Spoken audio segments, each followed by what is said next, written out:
भूली हुई डायरी। रात का समय था। बारिश की हल्की बूंदें पुराने हवेली की टूटी खिड़कियों से अंदर गिर रही थीं। रोशनी सिर्फ एक झपकती हुई मोमबत्ती की थी। आर्या और उसका दोस्त विवेक उस हवेली में एडवेंचर करने आए थे। कहते हैं कि वहां कोई नहीं रहता, लेकिन हर रात खिड़की से एक औरत की हौंसी सुनाई देती है। जब वे हवेली के अंदर पहुंचे तो एक पुरानी टेबल पर पड़ी धूल भरी डायरी दिखी। डायरी खोलते ही पहली पंक्ति लिखी थी, जो इसे पढ़ेगा वो मुझसे मिलेगा, लेकिन एक बार मिलने के बाद लौट नहीं पाएगा। आर्या ने हंसते हुए कहा, बकवास है ये सब। लेकिन जैसे ही उसने दूसरी पन्ना पलटा, कमरे का दरवाजा अपने आप बंद हो गया। मोमबत्ती बुझ गई।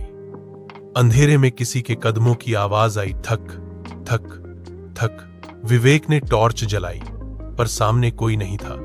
तभी आर्या की आंखों के सामने वही औरत खड़ी थी जिसके बारे में कहानियां सुनी जाती थीं। सफेद कपड़े में, बाल चेहरे पर, और उसके हाथ में वही डायरी थी। वह बोली, तुमने मेरी कहानी अधूरी पढ़ी, अब तुम्हें इसका आखिरी पन्ना बनना होगा। अगली सुबह लोग हवेली पहुंचे तो सिर्फ खुली डायरी पड़ी थी। आखिरी पन्ने पर लिखा था, आर्या और विवेक हमेशा के लिए यहां रह गए। आर्या और विवेक हवेली में गायब होने के बाद 3 दिन तक गांव में सन्नाटा छाया रहा। गांव वाले कहते थे कि रात में हवेली से अब 2 परछाइयां दिखती हैं, एक औरत की और 2 नौजवानों की। इसी बीच नव्या, जो आर्या की छोटी बहन थी, सच जानने के लिए उसी हवेली पहुंची। उसके हाथ में वही डायरी थी जो पुलिस को कमरे से मिली थी। जब उसने उसे पढ़ना शुरू किया तो शब्द खुद ब खुद चमकने लगे। डायरी में लिखा था, मैं राधिका हूं। मुझे इस हवेली के मालिक ने जिंदा दीवार में चुनवा दिया था। मेरी आत्मा इस डायरी में बंधी है। जो इसे पढ़ेगा वो मेरी कैद का हिस्सा बन जाएगा। नव्या के सामने दीवार में एक दरार बनी और अंदर से किसी ने धीरे धीरे फुसफुसाया, मुझे आजाद करो। वह डरते हुए दीवार तोड़ने लगी। अचानक आर्या और विवेक की परछाइयां निकली। उनकी आंखें सफेद थीं और वे बोले, राधिका को मत छुड़ाना, वरना सब खत्म हो जाएगा। लेकिन देर हो चुकी थी। दीवार टूटते ही हवेली में भयंकर चीख गूंजी।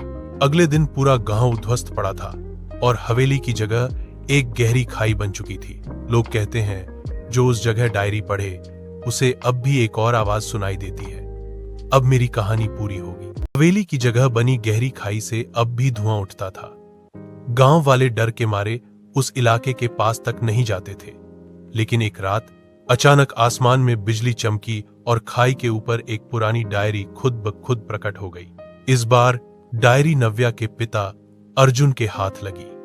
उन्होंने फैसला किया कि अब इस श्राप का अंत करना ही होगा। डायरी खुलते ही राधिका की आवाज गूंजी, तुम्हारी बेटी ने मुझे आजाद किया, अब मैं पूरे गांव को अपना बनाऊंगी। अर्जुन ने बहादुरी से जवाब दिया, अगर तुझे मुक्ति चाहिए तो अपनी कहानी खत्म कर, न कि किसी और की। उन्होंने डायरी के आखिरी पन्ने में आग लगा दी। तभी पूरी जमीन कांपने लगी, दीवारों से हाथ निकलने लगे, हवाओं में चीखें भर गईं। राधिका प्रकट हुई।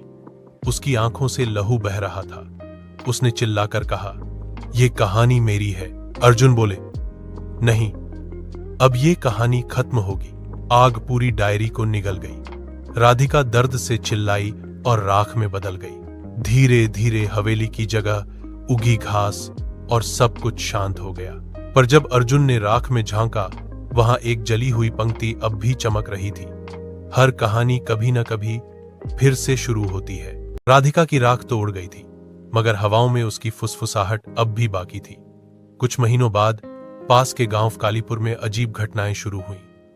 हर रात किसी के दरवाजे पर राख का निशान मिलता और सुबह वही व्यक्ति गायब हो जाता। गांव की अध्यापिका सिया ने एक दिन स्कूल की पुरानी लाइब्रेरी में एक अधजली डायरी देखी।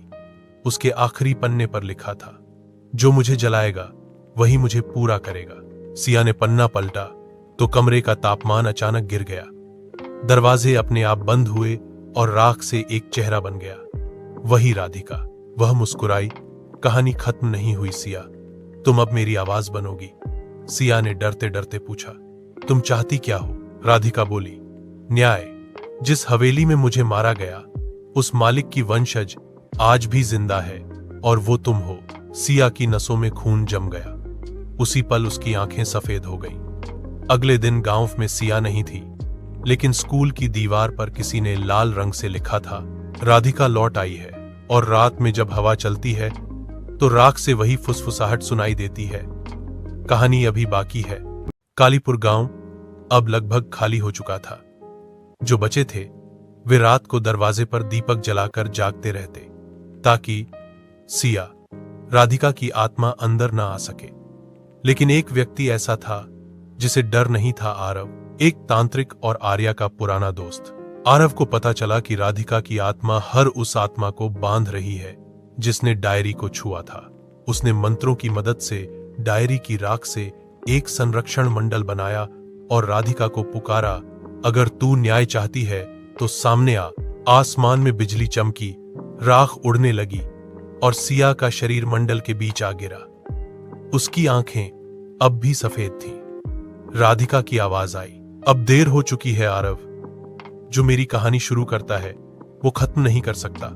आरव ने आखिरी मंत्र पढ़ा और डायरी की राख में अपना खून मिला दिया। अचानक चारों ओर आग की लपटें उठीं। सिया चीखने लगी और राधिका का चेहरा धुएं में गायब हो गया। जब सब शांत हुआ, आरव जमीन पर गिरा पड़ा था और उसके बगल में डायरी की जगह सिर्फ एक पत्थर पड़ा था जिस पर लिखा था, धन्यवाद, अब मैं मुक्त हूं।